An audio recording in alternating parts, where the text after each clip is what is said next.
Can we pull back historically speaking and in terms of the big picture of cryptocurrency real quick and ask the question, what is Cardano? We started talking about already the consensus algorithm Cardano takes, but maybe when you look at the history books, sort of Hitchhiker's Guide to the Galaxy and Cardano will have one sentence. What's that one sentence going to be? And in general, what's like the vision in the context of the history of cryptocurrency? You have like this whiteboard overview video that you talk about the 3 generations of cryptocurrency, where Cardano is the 3rd. So that's like 5 different questions, way of asking the exact same thing. You can answer however the hell you want. I always term Cardano as like a FOSS, a financial operating system, and nobody likes it, and everybody picks on me for using that term. But basically, the idea is that the world runs on systems, especially the financial world. You have the BIS and SWIFT and all this other stuff, and these protocols allow you to move value around and represent things like identity and allow you to express yourself in some way. And those protocols, for the most part, work well for people in rich countries, and they don't work so well for people who aren't in rich countries. And so the point of what we do, or at least what I do and what my company does, is we think a lot about how do we build a universal protocol that does all the stuff the legacy system has, but just does it better, faster, and cheaper for everybody in the world. And everybody has equal access to it. So it's the people's protocol. You have a situation where the guy in Senegal has the same access that I do, or Bill Gates does, or someone else who's kind of higher on the spectrum of wealth and power. And so that is what we seek to achieve. But then the question is, well, is Cardano the solution? Is that thing? And the answer is no, because you need a lot more evolution. You need decades of evolution to kind of work your way there.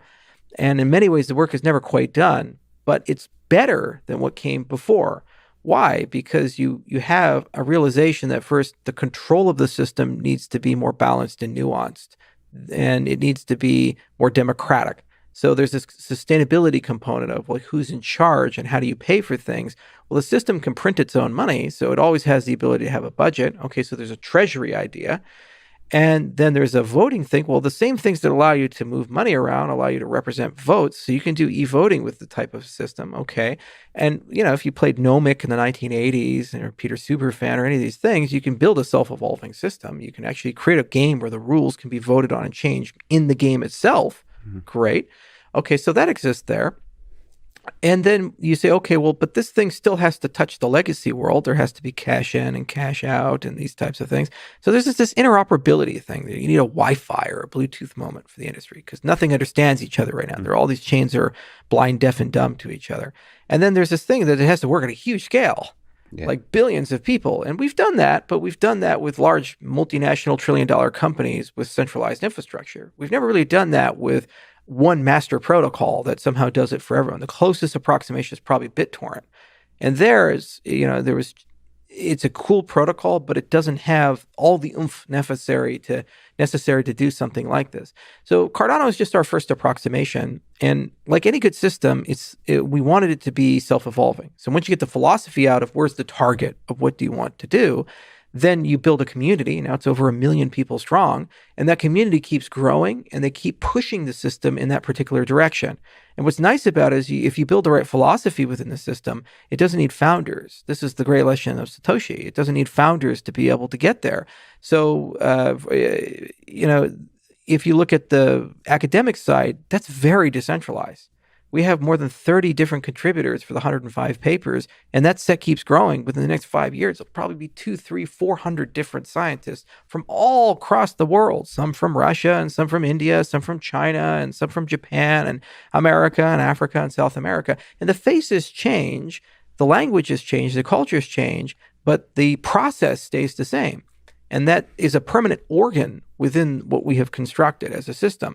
And it's the same situation entering marketplaces. Like we entered Ethiopia. What are we doing there? We have 5 million people in Ethiopia. We're getting them digital identity, and we're dragging that digital identity into the system because that's the most fundamental thing of a financial operating system. You need to know who people are in order to be able to do business with them, give them credit, be able to give them economic agency and sort of thing. But once they're there, they're going to grow up with that system. They're going to deploy applications on that system. They're going to build on that system. They're going to use it every day for getting a loan or payments and so forth. And if they have pain points, what they're going to do is evolve that system to be able to mitigate and manage those particular pain points to a point where the system is competitive for it. So my job is to be, we have this tagline in our company, cascading disruption. My job is to be the first domino. Just kind of knock it over and watch the cascade, and it kind of blows and blows and blows out until eventually, it gets to where we need to go. And what I was trying to think about with Cardano was, how do you build the minimum viable set of tools and social processes that once we push the domino, the system will just evolve to a point where eventually it can grow to fill that need, not out of charity, but out of self-interest. Right. People want things better, faster, cheaper. People want to have economic agency, especially when they lack it. Nobody wants to grow up in a world where they're unbanked and they have no access to marketplaces. They're going to seek it. Look at M-Pesa. It's a great example of that. Like cell phone minutes, they're using it as a currency. So that's where we're at. And I say a few more years, I think we'll have that right minimum viable set of dynamics inside the system. And then it's inevitable, in my view, that it'll kind of grow and consume and become this concept. And what's really cool is there's competition in the systems and concepts. So China is trying to do the same thing. They're saying, how do we de-dollarize the world and create a digital yuan? So they have a very top-down notion of how to apply this technology and bring it in. And they even have an identity system they're building in parallel called social credit. We have an identity system, Atala Prism, that we're putting in. Ours is bottom up, and you own your own identity. Social credit, you have no idea. You just have a number, and some computer's giving it to you. But they're both trying to do the exact same thing. And it's going to be this clash of cultures at some point between the open fosses and the top-down authoritarian fosses, and probably some Hegelian dialectic action will happen. And we'll create, some sort of somewhat closed, somewhat authoritarian, libertarian utopia. Yeah, no, most likely it would be AIs battling in the space of fosses. So I really like this idea of financial operating system, but the letter F, so financial, is this just a basic mechanism with which you can have social interaction, therefore, or all kinds of interactions, therefore have an identity? Like, is F essential to this?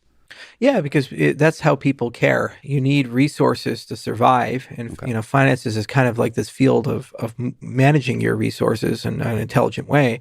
And you could call it SoFi too, social finance. The nomenclature hasn't exactly been settled for our industry, and that's fun. But basically the concept is that you have something and you want to be able to store it, transform it, trade it, and use it to survive. And the question is, what rails do you do that on? Do you do those on centralized, controlled rails where there are these third parties that are, basically able to live off those things, become very fat and nepotistic? Or do you want to do it on rails where there's no middleman? You have a direct relationship with whoever you're doing business. And if you invite more people to the transaction, they're middlemen of value, not necessity. And that's really I would like to say the raison d'etre of our space, the reason we exist is to try to figure out a way to kill the middleman and try to figure out a way that we can better quantify value and transform it, move it, manipulate it. And in many ways, we've actually discovered some amazing things in the last 10 years as an industry. Like, we've kind of created the financial stem cell. This idea of a token can now is just as well be a national currency as a CBDC as it can represent a CryptoKitty. The same architecture can do stuff at the nation scale, can do stuff for a 12-year-old kid in Texas. It's pretty amazing to see that.